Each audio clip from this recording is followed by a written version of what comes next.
வணக்கம், வாங்க. இன்னைக்கு நம்ம ரோஜா ஸ்கைலர் சேனல்ல சில்லி பரோட்டா. பரோட்டா யாருக்கு தான் பிடிக்காம இருக்கும்? நம்ம வீட்டு சின்ன குட்டீஸ்ல இருந்து பெரியவங்க இருக்கும் விரும்பி சாப்பிடக்கூடிய சில்லி பரோட்டா. நம்ம ரெஸ்டாரண்ட் போனோடனே ஃபர்ஸ்ட் ஆர்டர் பண்ற டிஷ் சில்லி பரோட்டா. அதை டக்குன்னு ஈஸியான முறையில் வீட்லயே செய்யறேன், பார்க்கலாம் வாங்க. வாங்க வீடியோக்குள்ள போகலாம். சில்லி பரோட்டா ரொம்ப ஃபேவரட்டானது, எல்லாருக்குமே ரொம்ப ஃபேமஸான சில்லி பரோட்டா.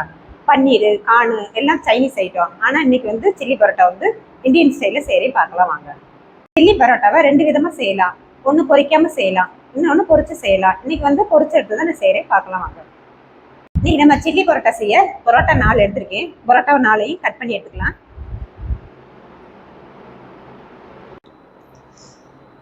இப்போ சில்லி பரோட்டா பொரிக்க எண்ணெய் காய வச்சிருக்கு கடாயில்.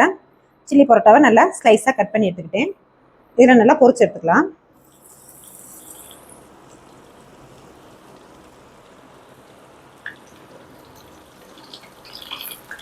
அடுப்பை நல்லா ஹை ஃப்ளேமில் வச்சுக்கலாம்.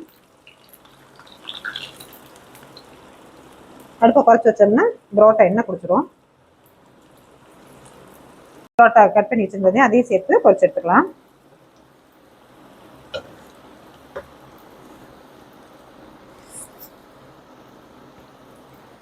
நம்ம இந்த மாதிரி பொரிச்சு செய்யும்போது கொஞ்சம் டேஸ்ட் நல்லா இருக்கும்.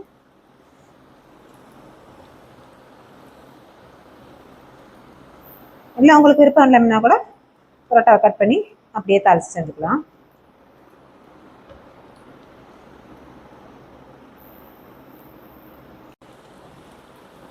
இப்போ நல்லா கிறிஸ்பி ஆயிடுச்சு பரோட்டா. இதை ஒரு தட்டில் எடுத்துடலாம், ஒரு பிளேட்டுக்கு மாற்றிக்கலாம்.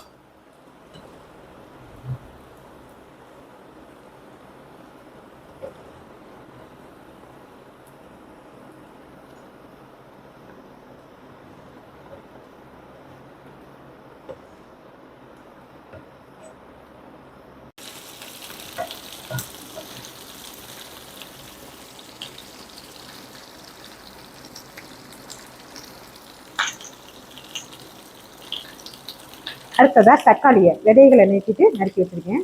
கொஞ்சமாக இதை சேர்த்துக்கலாம்.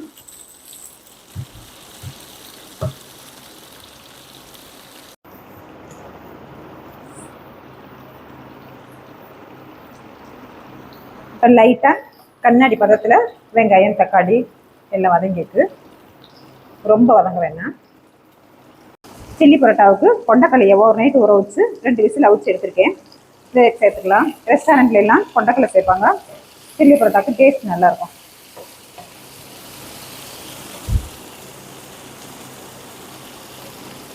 இந்த வெங்காயம் தக்காளி கொண்டக்கல்லை இதுக்கெல்லாம் கொஞ்சம் உப்பு சேர்த்துக்கலாம். ஏன்னா பரோட்டாவில் உப்பு இருக்குங்க, அதனால இதுக்கு மட்டும் தேவையான அளவு சேர்த்துக்கலாம். அடுத்ததாக கொஞ்சமாக கரம் மசாலா, கொஞ்சம் ஃப்ளேவர் நல்லாயிருக்கும். மிளகாத்தூள்,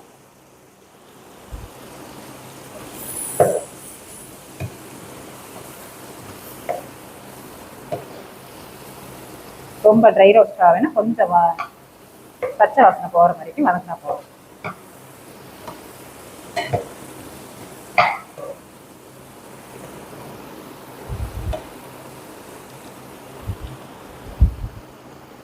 அடுத்ததாக டொமேட்டோ சாஸ். உங்களுக்கு சாஸ் கொஞ்சம் பிடிச்சதா கூட வேறு சாஸ் கூட சேர்த்துக்கலாம், இல்லை இந்த சாஸ்லேயே கொஞ்சம் கூட சேர்த்துக்கலாம். அடுத்ததாக பொரிச்சு எடுத்து வச்சிருக்க பரோட்டாவை அதை சேர்த்துக்கலாம்.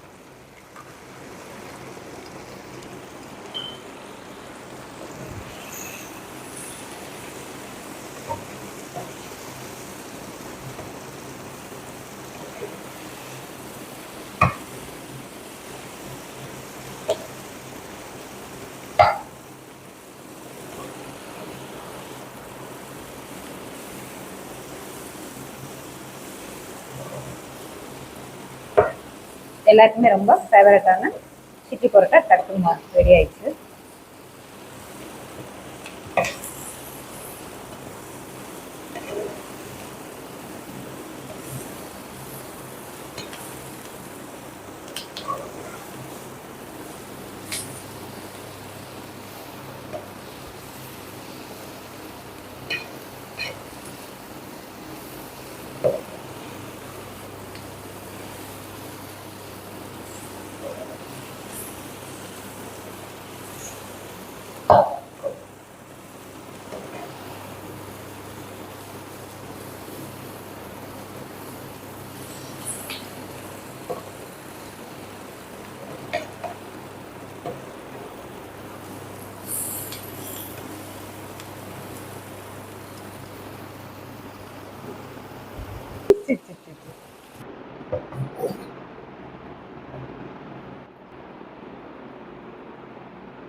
சில்லி பரோட்டாவை ஈவினிங் ஸ்நாக்ஸ் கூட இல்லாம பிரேக்ஃபாஸ்ட் கூட கொடுத்து சாப்பிட வைக்கலாம். இப்ப செஞ்ச சில்லி பரோட்டா பிடிச்சிருந்துச்சுல, சப்ஸ்கிரைப் பண்ணுங்க, லைக் பண்ணுங்க, ஃப்ரெண்ட்ஸ் அண்ட் ஃபேமிலிக்கு ஷேர் பண்ணுங்க. தேங்க்யூ ஃபார் வாட்சிங்.